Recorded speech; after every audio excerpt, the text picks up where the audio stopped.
As you saw earlier, with the exception of sugarcane, harvest in Louisiana is for the most part wrapped up. And now to take a look at how the rest of the country is doing is Neil Melancon joining us now with this week's Bottom Line.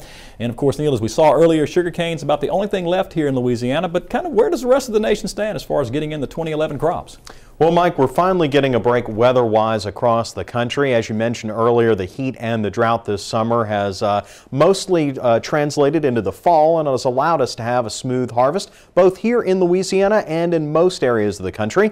Corn harvest is at 65% complete this week, and while that's behind last year, it's still well above the average pace. In fact, corn harvest jumped nearly 20% from the previous week, and with a 97% mature rating, it should avoid much damage from early season frost that are settling in right now across the Corn Belt. The soybean harvest is 80% done, which again is on the low end of trade estimates and behind last year, but the 5-year average pace is 71% complete, and Ohio is the only state right now below 50% of its crop harvested. Cold weather is settling in across much of the Corn Belt, but as I said, it doesn't look like it will affect much of the crop that's out there and shouldn't impact yields much as a result. The bottom line is we're experiencing the typical seasonal dip in the markets with harvest rolling in, and with exports down a bit right now, we're likely going to experience steady to lower prices in the short term. In the long term, say over the next 2 to 3 months, we should see a price rise a bit. How much though, Mike,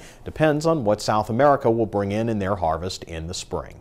Well, Neil, so far here, as you said, here in Louisiana, we have had excellent harvest conditions, and hopefully that'll remain the case across the rest of the country. Neil Melancon, thanks. And remember, you can listen to any of Neil's reports on the Louisiana Farm Bureau Radio Network. For a list of stations where you can tune in or listen online, click on over to our website, twilightTV.org, and look for the LFB radio link on the left side of the home page.